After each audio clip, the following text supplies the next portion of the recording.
Equal होगा। तो B हमारे पास यहाँ पे क्या है, डैम्पिंग कांस्टेंट है, और वो तो ये बेसिक स्टार्ट को रिपीट कर दें। ये तो हमने पढ़ा ही नहीं है उसमें कुछ।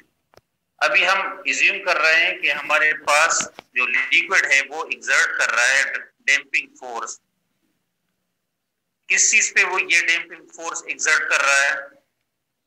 वैन पर और ब्लॉक वैन पे, और फिर वैन ब्लॉक स्प्रिंग सिस्टम पे फिर कर रहा है ना। तो ये हमारे पास डायरेक्टली प्रोपोर्शनल होगा वेलोसिटी के, मतलब यही है। अच्छा, of the vane and block, तो एफ डी प्रोपोर्शनल है माइनस वी के, तो F D is equal to minus B V. जी सर। ठीक है ना? जी सर। जी अच्छा, सर। तो बी हमारे पास डैम्पिंग कांस्टेंट है, और ये हमें डिस्क्राइब कर रहा है जो स्ट्रेंथ है डैम्पिंग फोर्स की। यानी डैम्पिंग फोर्स की जितनी स्ट्रेंथ हमारे पास होगी उतनी ज्यादा हमारे पास फिर बी की वैल्यू ज्यादा होगी, और ऐसा यूनिट है इसका किलोग्राम पर सेकंड। नेगेटिव साइन यहाँ पे इस इक्वेशन में हमें ये शो कर रहा है जो डैम्पिंग फोर्स होगी वो हमेशा हमारे पास अपोजिट होगी डायरेक्शन में, जो वेलोसिटी की डायरेक्शन हो। हाँ, फिर जो फोर्स है ब्लॉक पे स्प्रिंग से ना, जो स्प्रिंग फोर्स लगा रहा है ब्लॉक पे, तो वो हमारे पास जो स्प्रिंग फोर्स एफ एस होगी वो हमारे पास माइनस के एक्स के इक्वल होगी। तो इसको हम इक्वेशन नंबर 2 कहते हैं। तो अभी हम इज्यूम कर रहे हैं कि जो हमारे पास ग्रेविटेशनल फोर्स होगी ब्लॉक पे वो हमारे पास नेग्लिजिबल है। यानी हम सिर्फ काउंट करेंगे यहाँ पे दो फोर्सेस, एक ड्रैग फोर्स और एक स्प्रिंग फोर्स।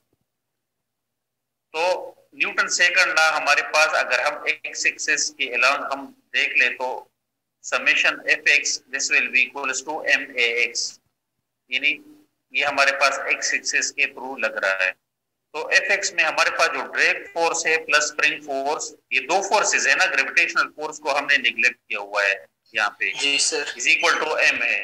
तो minus B V minus K X this will be equals to M है। तो सबको हम राइट साइड पे ले जाते हैं ताकि पॉजिटिव हो जाए, तो M A plus B V plus K X equals to 0। तो इसकी जगह हम लिख सकते हैं कि m और a की जगह D square X by D T square B D X by D T plus K X equal to 0। तो अभी अगर आप इसको देख ले, m को हम जो है ना तीनों टर्म्स पे डिवाइड करते हैं, तो ये हमारे पास ये बन जाएगी ये इक्वेशन। अभी हम यहाँ पे एजम्पशन कर रहे हैं कि b बाई m जो हमारे पास है वो 2 बीटा की इक्वल है, और k बाई m हमारे पास ओमेगा स्क्वायर की इक्वल है। तो हमारे पास ये जो इक्वेशन बन जाएगी D square X by D T square plus 2 beta D X by D T plus omega square X equals to 0। तो अगर आप इस इक्वेशन को देख ले तो ये हमारे पास एक linear second order homogeneous equation है, डिफरेंशियल इक्वेशन है। ठीक है ना? इसको हम कहते हैं कि ये हमारे पास इक्वेशन नंबर 3 है।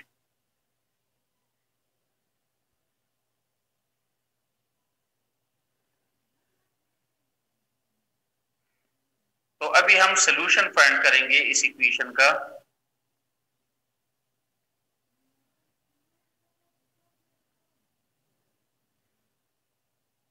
इसका सॉल्यूशन हमारे पास क्या है, अभी हम और भी assumptions करेंगे, और हम कह रहे हैं कि हमारे पास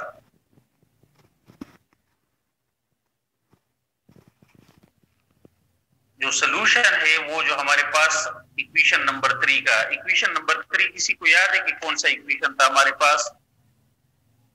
solution of equation of motion sir, या डिफरेंशियल इक्वेशन, जो हमारे पास डिफरेंशियल इक्वेशन था ना। जी सर। तो हम इसमें पुट कर लेंगे कि x ऑफ t जो हमारे पास इक्वल है वो हमारे पास है a e to the power st। इसमें हम ये एजम्पशन पुट कर लेते हैं इक्वेशन नंबर 3 में जो हमारे पास सेकंड ऑर्डर डिफरेंशियल इक्वेशन था।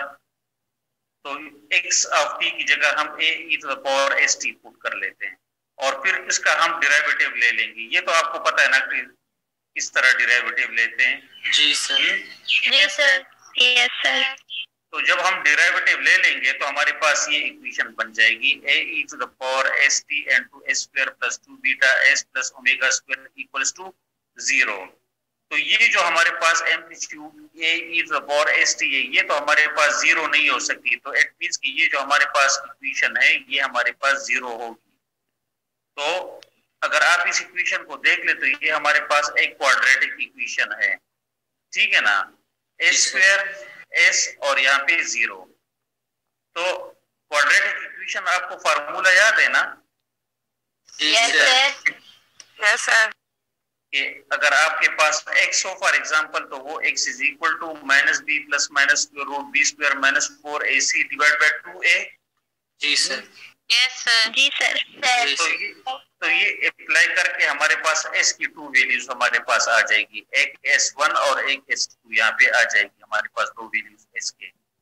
तो ये हमारे पास बहुत ही लॉन्ग है हमारे पास ये। तो जो टू वैल्यूज ऑफ s की आई है तो इसकी हमारे पास जो सोल्यूशन होगी वो हमारे पास ये होगी, जो हमने x1 x को पुट किया था ना, तो एक को हम x1 कहेंगे, ये हमारे पास a1 e to the power s1 t है, और x2 जो a2 e to the power st है। और हमने s1 और s2 की जगह हमने ये जो दो टर्म्स हमारे पास ये आए हैं ना, इसकी वैल्यूज हमने पुट की, तो ये हमारे पास इक्वेशन नंबर 6 बन गई हमारे पास। फिर भी आप लोग इसे करके देख ले, अगर फिर भी समझ ना आए तो फिर मुझसे पूछे। सर आज के लिए तो बहुत है सर जी, काफी है। यस सर, बहुत है इतना। सर बहुत है, मुश्किल है सर जी बहुत है। यस सर, ये काफी मुश्किल है। Yes sir.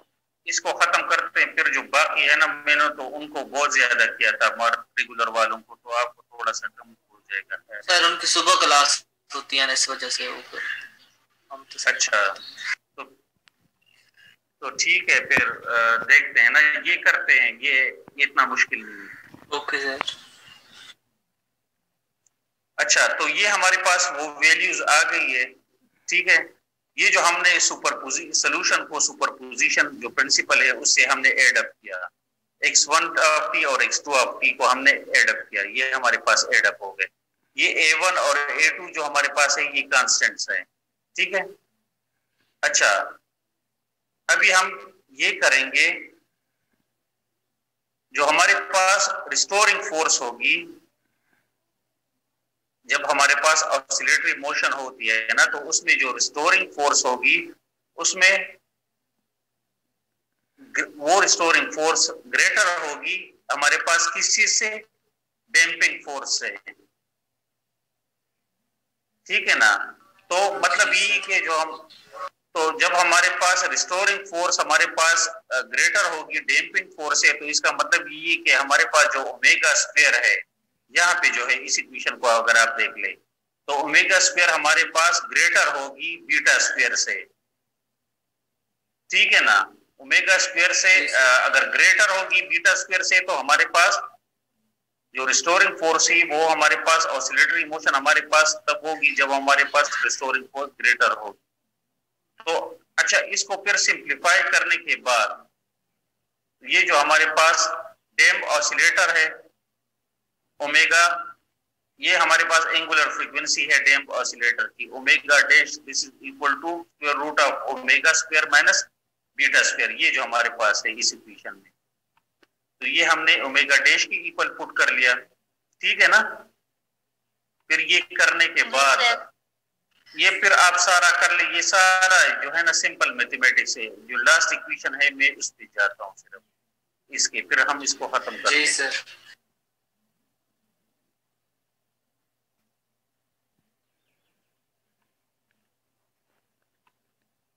अच्छा, लास्ट इक्वेशन पे जब हम आ जाते हैं ना, तो ये जो हमारे पास इक्वेशन है ये